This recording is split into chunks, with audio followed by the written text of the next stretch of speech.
नमस्कार। चंद्रकांता की कहानी तो हम सब जानते हैं। मतलब राजकुमार वीरेंद्र सिंह का पराक्रम, राजकुमारी चंद्रकांता का सौंदर्य और क्रूर सिंह की साजिशें।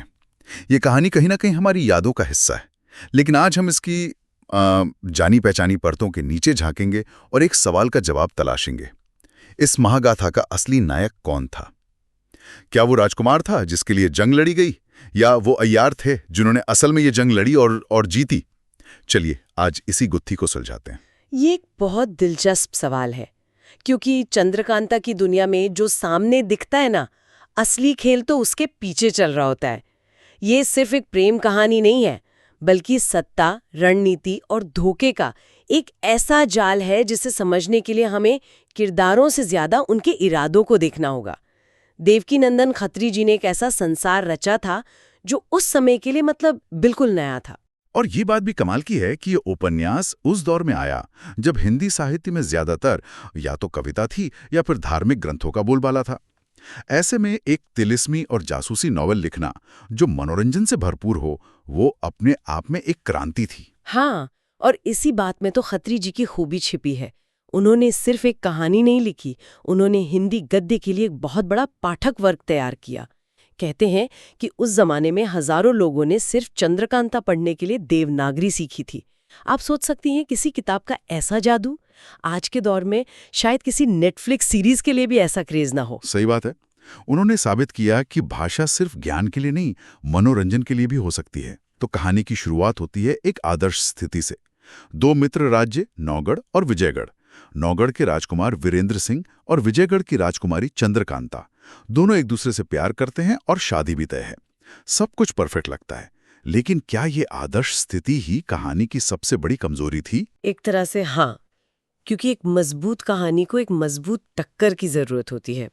यहाँ विलन के रूप में आता है चुनारगढ़ का क्रूर सिंह। अब एक बात जो मुझे हमेशा से दिलचस्प लगी है, वो है क्रूर सिंह का किरदार। वो सिर्फ एक आम विलन नहीं है जो राजकुमारी के पीछे पड़ा हो। उसकी महत्वाकांक्षा वो बहुत बड़ी है। वो पूरे हिंदुस्तान पर राज करना चाहता है और चंद्रकांता उसके लिए सिर्फ एक मोहरा है। अच्छा। और उसका असली निशाना है तिलिस्म ए होशरूबा, जिसमें बेशुमार खजाना और जादुई शक्तियां छिपी हैं।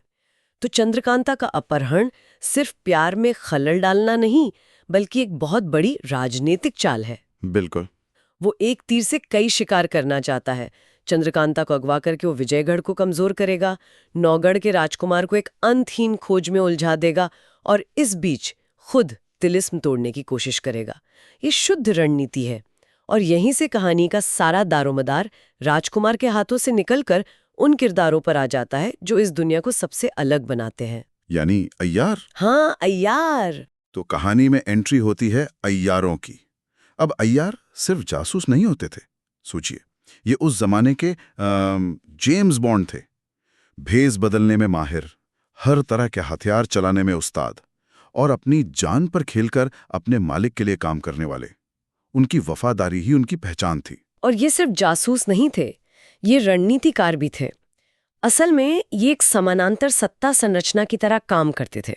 राजा फैसले लेते थे, लेकिन उन फैसलों को जमीन पर उतारने का, दुश्मनों के खेमे में घुसकर जानकारी लाने का और सही समय पर सही चाल चलने का काम यही अय्यार करते थे।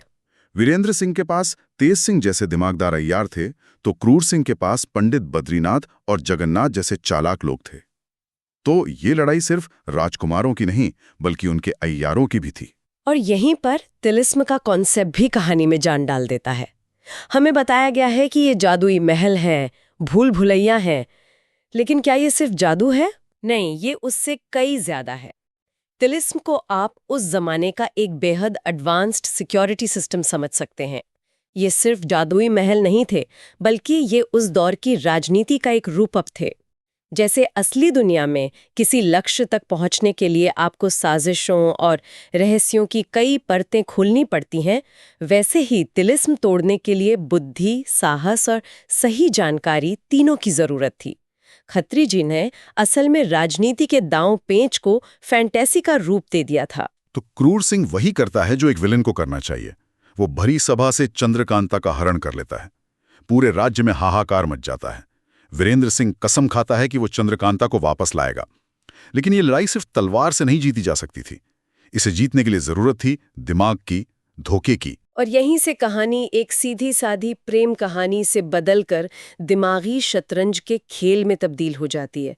हर कोई भेस बदल रहा है। वीरेंद्र सिंह खुद क्रूर सिंह के किले में नौकर बनकर घुस जाता है, कभी खुद क्रूर सिंह भेस बदलकर वीरेंद्र सिंह बनकर नौगढ़ पहुंच जाता है। मतलब धोखा अपने चरम पर है। कौन दोस्त है कौन दुश्मन, ये समझना लगभग नामुमकिन हो जाता है। इसी धोखेबाजी के बीच कहानी को और रोमांचक बनाने के लिए दो नकाबपोश अय्यार आते हैं, एक वीरेंद्र सिंह की तरफ से और एक क्रूर सिंह की तरफ से। इनकी अपनी एक अलग ही जंग चल रही होती है जो मुख्य कहानी के समानांतर चलती है। ये एक शानदार साहित्यिक युक्ति थी। इससे पाठक भी एक जासूस बन जाता है जो लगातार अनुमान लगाता रहता है कि इन नकाबों के पीछे कौन है।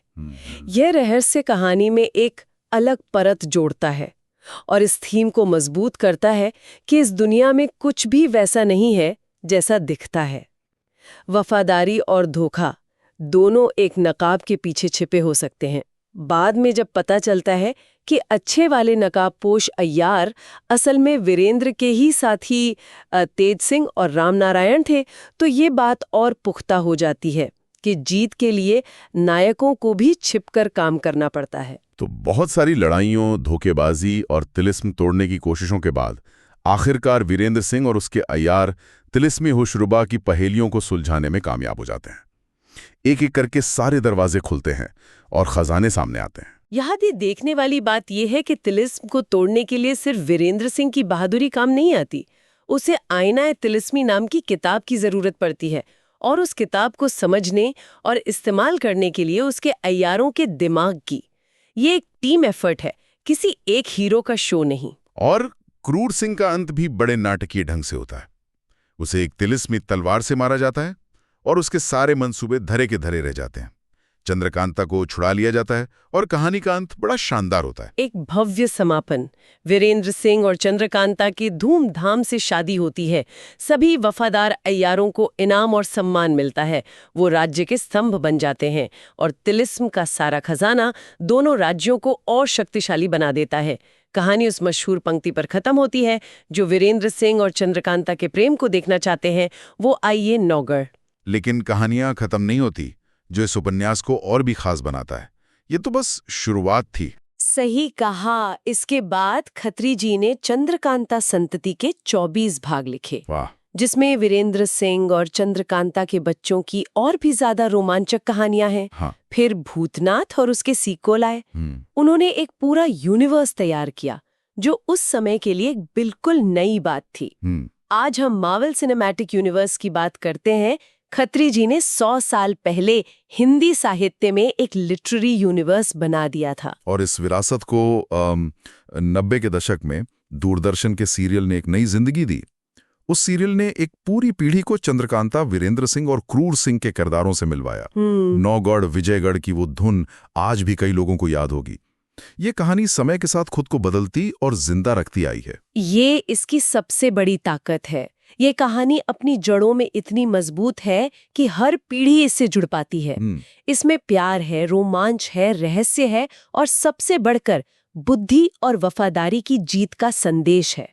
इसने हिंदी साहित्य को ये भरोसा दिया कि वो सिर्फ गंभीर और अकादमिक ही नहीं बल्कि बेहद लोकप्रिय और मनोरंजक भी हो सकता है। तो चलिए अपनी चर्चा के शुरुआती सवाल पर वापस लौटते हैं। इस पूरी कहानी का असली नायक कौन था? ये एक मुश्किल सवाल है। अगर नायक की परिभाषा ये है कि कहानी किसके इर्द गिर्द घूमती है, तो वो वीरेंद्र सिंह है। वो इस पूरी लड़ाई का चेहरा है, प्रेरणा है। चंद्रकांता का धैर्य और उसकी हिम्मत भी उसे एक नायिका बनाती है। वो सिर्फ एक डैम्सल इन डिस्ट्रेस नहीं है।